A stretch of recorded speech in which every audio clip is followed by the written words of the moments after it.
خاتم الانبیاء، حبیب کبریا، تاج ازکیاء، محمد مصطفیٰ احمد مجتبیٰ صلی اللہ علیہ وسلم نے ارشاد فرمایا: القیس من دانا نفسہ وعمل لما بعد الموت، والعاجز من اتبع نفسہ ہواہا وتمنی علی اللہ۔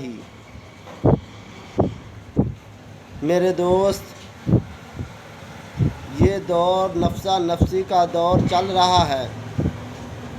ہر شخص اپنے آپ کو عقل کل سمجھتا ہے۔ ہر جماعت اور ہر گروہ اپنے آپ کو عقل مند سمجھتا ہے اور دوسرے کو بیوقوف۔ ڈاکٹر کہتے ہیں کہ ہم عقل مند ہیں، انجینئر کہتے ہیں کہ ہم عقل مند ہیں، سائنسدان کہتے ہیں کہ ہم عقل مند ہیں، تاجر کہتے ہیں کہ ہم عقل مند ہیں، زراعت والے کہتے ہیں کہ ہم عقل مند ہیں۔ اب دیکھنا یہ ہے کہ کون عقل مند ہے، کون بیوقوف ہے۔ اس کا فیصلہ کراتے ہیں پیارے محبوب نبی کریم صلی اللہ علیہ وسلم کی حدیث مبارکہ سے۔ فرمایا: القیس من دان نفسہ وعمل لما بعد الموت۔ پیارے محبوب نے عقل مند ہونے کی دو نشانیاں بتلا دیں۔ فرمایا: جس گروہ میں، جس جماعت میں، جن لوگوں میں یا جس فرد میں یہ دو نشانیاں پائی جائیں گی وہ عقل مند ہوگا۔ کیا فرمایا؟ القیس من دان نفسہ۔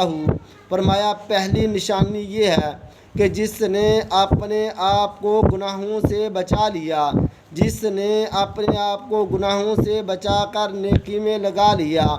اور دوسری نشانی یہ بتائی وَعَمِلَ لِمَا بَعْدَ الْمَوْتِ، اور دوسری نشانی بتلائی کہ جس نے قبر کی تیاری کر لی، جس نے پل صراط کی تیاری کر لی، جس نے حشر کی تیاری کر لی، جس نے جنت میں جانے کی تیاری کر لی، جس نے جہنم سے بچنے کی تیاری کر لی۔ فرمایا یہی شخص عقل مند ہے، اسی کے اندر عقل پائی جاتی ہے۔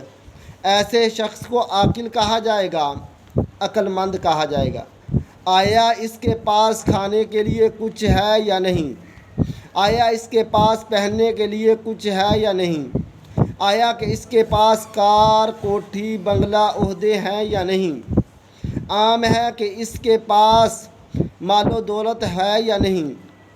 لیکن میرے دوست، جس شخص میں یہ دو صفتیں پائی جائیں گی وہ عقل مند ہے۔ اور بیوقوف کون ہے؟ پیارے محبوب نے فرمایا: والعاجز من اتبع نفسہ ہواہا وتمنی علی اللہ۔ فرمایا جو بیوقوف وہ شخص ہے جس کے اندر دو باتیں پائی جائیں، وہ گروہ ہے جس کے اندر دو باتیں پائی جائیں، وہ جماعت ہے جس کے اندر دو باتیں پائی جائیں، وہ لوگ ہیں جن کے اندر دو باتیں پائی جائیں۔ نمبر 1، والعاجز من اتبع نفسہ ہواہا، جو اپنی خواہشات پر چل پڑا، جو من مانی پر چل پڑا، جو من میں آیا اس کو کر دیا، یہ نہیں دیکھا کہ یہ حلال ہے یا حرام، شریعت اس کے کرنے کا حکم دیتی ہے یا رکنے کا حکم دیتی ہے، اللہ نے اس کے بارے میں کیا حکم دیا۔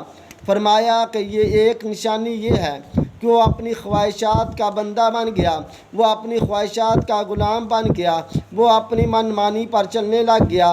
نمبر 2، وتمنی علی اللہ، اور دوسری نشانی یہ بیان کی کہ وہ اللہ پر بھروسہ کیے ہوئے ہے، نماز نہیں پڑھتا اور کہتا پھرتا یہ ہے، اپنے دل و دماغ میں یہ سوچتا ہے کہ اللہ بخشنے والا ہے، اللہ جنت میں خود بھیج دے گا، نماز نہیں پڑھتا، روزہ نہیں رکھتا، زکوٰۃ نہیں دیتا، نیک اعمال نہیں کرتا، لیکن اللہ پر بھروسے کیے ہوئے ہے کہ اللہ مجھے جنت میں بھیج دے گا۔ فرمایا یہ شخص بیوقوف ہے۔ پہلے عمل کرو، پھر اللہ پر امید باندھو کہ اللہ ہمیں جنت میں بھیجے گا۔ تو میرے دوستو، اب جس میں یہ 2 نشانیاں پائی جائیں گی، پہلی 2 وہ عقل مند، جس میں دوسری 2 نشانیاں پائی جائیں گی وہ بے وقوف۔ اللہ ہم میں سے ہر ایک کو حقیقی معنوں میں عقل مند بننے کی توفیق دے اور ہر ایک کو بے وقوفی سے بچنے کی بھی توفیق دے۔